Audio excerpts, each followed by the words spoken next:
जैन भाइयों, देखो भाई, जब पुलिस की नौकरी नहीं मिली थी तो उससे पहले दिमाग में बस इतना चलता था कि कोई भी एक सरकारी नौकरी मिल जाए, इस बेरोजगारी से झंझट छूटे।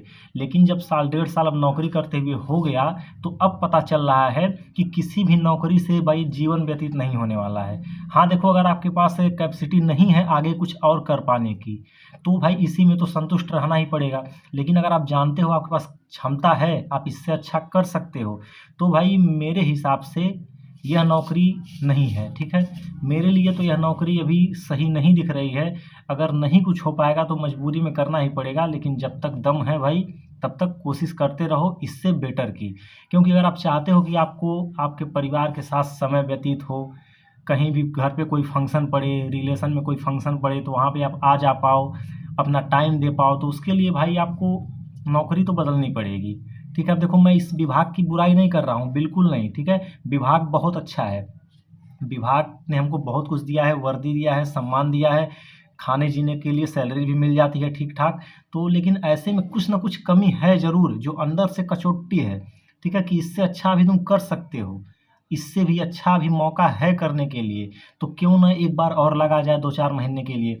तो ऐसे में आप थंबनेल देख ही लिए होंगे कि फ़िलहाल मैं रेलवे में जो एनटीपीसी की भर्ती आती है और फिर एसआई की भर्ती आती है, मैं उसकी प्रिपरेशन कर रहा हूँ। आप लोग अगर चाहो तो मेरे साथ, मेरे कहने पे भी, आप भी अगर सिपाही में हो या अभी बेरोजगार हो तो इसकी तैयारी कर सकते हो। क्योंकि रेलवे एनटीपीसी एक ऐसी भर्ती है जो हर साल आएगी। ठीक है, अब देखो पुलिस का कोई भरोसा नहीं है, ये भर्ती हो गई ना, ये 30-32 हज़ार वाली हो गई, 60 हज़ार वाली पूरी हो गई, होमगार्ड की हो रही है पूरी, एसआई की हो गई, अब पुलिस विभाग में भर्तियां आना बहुत ही मुश्किल है। पूरा माहौल बना है 1-1.5 लाख का, लेकिन कहीं कोई भर्ती नहीं मुझे दिख रही है। ऐसे में मैं रेलवे की जो बेस्ट जॉब है एनटीपीसी, उसकी तरफ मूव कर चुका हूँ। मेरी पूरी प्लानिंग, पूरी पढ़ाई चल रही है। देखो मैं यहाँ पे अपना पूरा नोट्स, कापी किताब, जितनी भी ज़रूरत है मुझे सब कुछ रखा हूँ, और भी कापियाँ रखी हुई हैं, किताबें रखी हुई हैं, हर सब्जेक्ट की किताबें रखी हुई हैं। मैं इसी ड्यूटी टाइम में से टाइम निकाल करके किसी तरह पढ़ता रहता हूँ। धीरे धीरे कंटिन्यू किया हूँ, अभी फॉर्म तो नहीं आया है लेकिन पढ़ाई जारी है। ठीक है, क्योंकि नौकरी इतनी आसानी से नहीं मिलने वाली है, पूरी प्रैक्टिस चाहिए। तो ऐसे में मैं अभी क्या कर रहा हूँ, 3 सब्जेक्ट लिखवाएंगे एनटीपीसी में। ठीक है, मैं अभी बेसिक आपको बता दिया क्यों मुझे इसकी तैयारी कर रहा हूँ, वो बात आप समझ गए होंगे। अगर आप भी चाहें तो इसकी तैयारी में लग सकते हैं। इसमें फ़ायदा भी है ना, बहुत सारा फ़ायदे मैं किसी और दिन बताऊंगा कि पुलिस की जॉब में और रेलवे की जॉब में क्या फ़ायदे हैं, क्या नुकसान है। ठीक, किसी और दिन वीडियो बनाऊंगा। अभी मैं क्या करता हूँ, मैथ, रीजनिंग और जीएस 3 सब्जेक्ट आते हैं इसमें, एनटीपीसी में और आरपीएफ एसआई दोनों में। ठीक है, 3 सब्जेक्ट। सबसे बड़ा तो है कि फिक्स जॉब है भाई, इसमें फिक्स जॉब टाइम है। यही मुझे सबसे ज़्यादा अट्रैक्ट किया है इस जॉब की तैयारी के लिए। ठीक है, कि 8 घंटे की जॉब के बाद आपको कोई कोई पूछेगा, आप अपना जो मर्जी वो करिए। ठीक है, तो यही इसमें सबसे बड़ा फ़ायदा है। और भी बहुत सारे फ़ायदे हैं, इस विभाग के कंपेयर में बहुत सारे फ़ायदे हैं। तो किसी दिन बनाऊंगा वीडियो, बताऊंगा आपको। ठीक है, अभी जो लोग मतलब जिनके दिमाग में चल रहा है कि किसकी तैयारी की जाए अच्छे से, वो लोग भाई क्लियर कर लेना अपना। मैथ के लिए मैं क्या कर रहा हूँ, सिंपली एक चैप्टर को पकड़ रहा हूँ, 2828 जो पढ़ाया गया। देखो मैथ पूरी वही आती है, आपकी अगर तैयारी है, सिर्फ प्रैक्टिस चाहिए, तो आप प्रैक्टिस कहीं से भी करो। तो मैं 2828 जो यूपीएसआई के लिए चला था ना राहुल तेवतिया सर का, उसकी पीडीएफ को सॉल्व करता रहता हूँ। 2 दिन में मैं एक चैप्टर सॉल्व करता हूँ। ठीक है, उसमें जो सवाल फंसते हैं मैं उनका स्क्रीनशॉट लेके रख लेता हूँ, उनको समझता हूँ कैसे हो रहा है। तो 2 दिन में मेरा एक चैप्टर और एक मिक्स प्रैक्टिस सेट लगाता हूँ। तो मैथ का बस इतना चलता है। ठीक है, इसके अलावा मैथ में मैं कुछ नहीं करता हूँ। मिक्स प्रैक्टिस सेट में जो सवाल नहीं आते हैं उसको बस देख लेता हूँ कि कैसे लगेगा, बस इतना ही। और यह काम 2 घंटे में हो जाता है। 2 घंटा मैथ के लिए मैं कहीं कहीं निकाल ही लेता हूँ।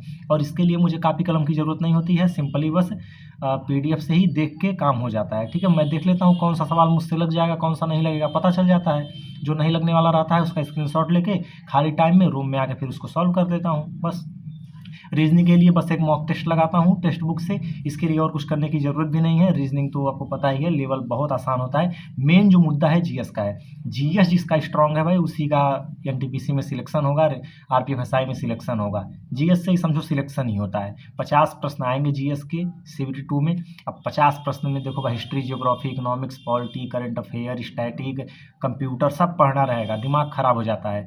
तो ऐसे में मैं क्या किया हूँ, हिस्ट्री, ज्योग्राफी और इकोनॉमिक्स का जो इम्पोर्टेंट चैप्टर हैं उनको मैं ऐसे अभी बना लिया हूँ। मेरे पास 30 चैप्टर निकल के आए हैं और मैं एक जैसे सिंधु घाटी सभ्यता हिस्ट्री से हो गई, वैदिक काल हो गया, 1857 की क्रांति हो गई, जैन धर्म, बौद्ध धर्म, ऐसे मैं टॉपिक को चूज किया हूँ। और फिर ऐसे ही इकोनॉमिक्स से, ऐसे ही जियोग्राफी से कुल 30 टॉपिक निकले हैं। एक टॉपिक पे मैं 5 दिन का टाइम दे रहा हूँ, बहुत टाइम है, ठीक है, आराम से करूँगा। इतने 30 टॉपिक अगर तैयार हो जाएंगे ना, और 30 टॉपिक से अगर 10 भी प्रश्न आ गए तो बहुत हो जाएगा। उनके लिए मैं देखो 30 टॉपिक को मैं किसी एक टाइम पढ़ता हूँ, कभी भी टाइम मिल जाए मुझे 1 घंटा, 5 दिन में एक चैप्टर खत्म करता हूँ। 30 टॉपिक का हो गया, हिस्ट्री, जियोग्राफी और इकोनॉमिक्स मेरी ऐसे कवर हो जाएगी एग्जाम आते आते। मैं अलग से अब कुछ नहीं करूँगा इसमें, सब लिख के रखा हूँ, उसी को पढ़ता हूँ खान सर के क्लास नोट्स से। और उसके बाद करंट अफेयर मैं डेली 10 प्रश्न करता हूँ। मंथली करंट अफेयर की पीडीएफ मेरे पास है। एक महीने में 70 करंट अफेयर के सवाल हैं, तो मैं एक दिन में 10 करंट अफेयर मात्र पढ़ता हूँ। 7 दिन में मेरा 1 महीना पूरा तैयार हो जाता है, ठीक है। ये हिस्ट्री, जियोग्राफी, इकोनॉमिक्स और कुछ जानवर बोल रहे हैं भाई, आप उस पर ध्यान न दीजिएगा, उसका हो गया। और फिर एक करंट अफेयर का हो गया। बस इतनी चीज़ें मैं करता हूँ। अब बाकी चीज़ें जो बची हैं वो फॉर्म आने के बाद होंगी। फॉर्म जब आ जाएगा तब मैं स्टैटिक के लिए, कंप्यूटर के लिए अलग से टाइम निकालूंगा।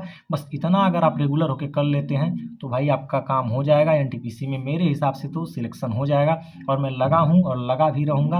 अब आप अपना देख लीजिएगा अपने हिसाब से, ठीक है। अगर नहीं निकला तो जॉब तो करनी है पुलिस की, बाकी देखा जाएगा आगे, ठीक है। प्रभु की कृपा होगी तो निकलेगा जरूर। एनटीपीसी का भी बढ़िया जॉब है, मेरे कहने से आप लोग भी रेलवे की तैयारी कर सकते हैं। अगर अभी आप घर पे बैठे हैं और कंफ्यूज हैं कि किसकी तैयारी किया जाए तो एनटीपीसी आपके लिए बेस्ट होगा, क्योंकि हर साल भर्ती आएगी। आईटीआई जरूर कर लीजिएगा, एएलपी का भी फॉर्म भर पाएंगे। चलिए, धन्यवाद।